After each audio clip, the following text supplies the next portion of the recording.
Sebuah riwayat ingin saya sampaikan menutup uraian yang singkat ini.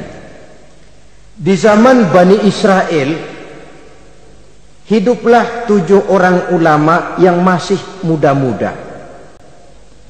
7 orang ulama yang masih muda ini mereka teguh dan kuat memegang agamanya, walaupun mereka tinggal di masa pemerintahan yang zalim dan memusuhi mereka.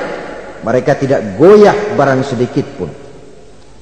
Kemana ulama yang 7 orang ini pergi dakwah, mereka dicaci maki, dikejar-kejar, difitnah. Nah, ulama yang 7 orang ini diikuti dengan setia oleh seekor anjing. Kemana ulama yang 7 pergi dakwah, anjing ikut. Ulama yang 7 orang dikejar-kejar, anjing diuber-uber.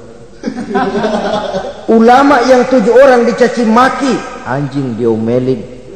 Ulama yang 7 orang dilontari dengan batu, anjing pun disambitin dengan batu sampai patah kaki depannya si anjing karena setia mengikuti ulama yang 7 orang itu.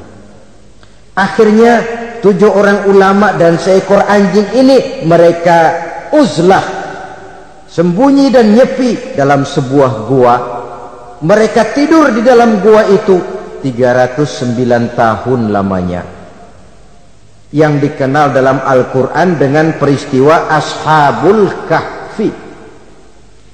Ringkas cerita, nanti di akhirat, dikala setiap orang sibuk dengan urusannya masing-masing, sehingga sangat boleh jadi saudara tidak sempat memikirkan saudaranya, istri tidak sempat memikirkan suaminya, bapak tidak sempat memikirkan anaknya.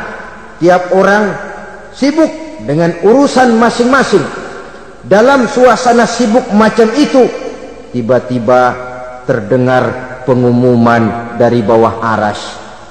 Pengumumannya kalau bahasa kita begini: pengumuman ditujukan kepada penduduk padang mahsyar, sebentar lagi 7 orang ulama akan masuk surga. Hadirin diminta supaya berdiri. Kagum penduduk mahsyar, Masya Allah, siapa orangnya? Kita dihisap saja belum, ini sudah diperintahkan masuk surga tanpa dihisap. Diri mereka mau lihat. Rupanya 7 orang ulama itu, seorang demi seorang, 1, 2, 3, 4, 5, 6, 7. Sudah 7 dikira selesai, paling belakang anjing, lucuk mau masuk ke surga. Sampai di pintu surga di stop. Mau kemana anjing? Ke surga, Pak. Enggak boleh. Pokoknya saya mau ke surga. Pokoknya enggak boleh. Kalau enggak boleh saya minta diadili, Pak. Apa sebabnya enggak boleh? Diadili? Iya, Pak. Baik. Dibuka pengadilan darurat. Karena memang di surga itu adil. Di dunia ini pengadilan banyak, keadilan susah. Saudara-saudara, diadili si anjing. Hasil pengadilan memutuskan anjing tidak berhak masuk surga. Naik banding. Anjing, kenapa kamu merasa berhak masuk surga? Saya, Pak, waktu di dunia setia mengikuti ulama yang 7 orang itu, Pak. Kemana mereka pergi dakwah saya ikut. Mereka dicaci maki, saya diomelin. Mereka dikejar-kejar. Ini kaki depan saya patah, ngikutin dia tuh, Pak. Masa mereka enak-enakan ke surga, saya ditinggal di sini, saya menuntut keadilan. Akhirnya turun perintah Allah, Ridwan, adkhilhul jannah. Ridwan, masukkan si anjing ke dalam surga. Perintah dari Allah. Jadi di antara binatang yang masuk surga itu nanti, selain ontaknya Nabi Soleh, semutnya Nabi Sulaiman, hudhudnya Sulaiman, termasuk anjingnya Ashabul Kahfi. Logikanya, kalau anjing saja setia ikut ulama bisa sampai ke surga, boya masuk iya manusia ikut ulama ndak masuk surga, protes. Asal ikutnya betul-betul ikut, yang diikuti betul-betul ulama. Kalau ikutnya ikut-ikutan, yang diikuti pun ulama-ulamaan, saya takut nanti dapat surga-surgaan.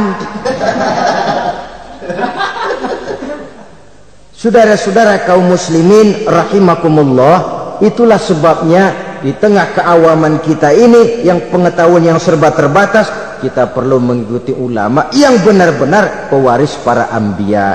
Inilah saja, insya Allah pada pertemuan berikutnya akan kita bicarakan pilar yang kedua, Terima kasih atas perhatian. Mohon maaf atas segala kekurangan. Wassalamualaikum warahmatullahi wabarakatuh. Waalaikumsalam warahmatullahi wabarakatuh.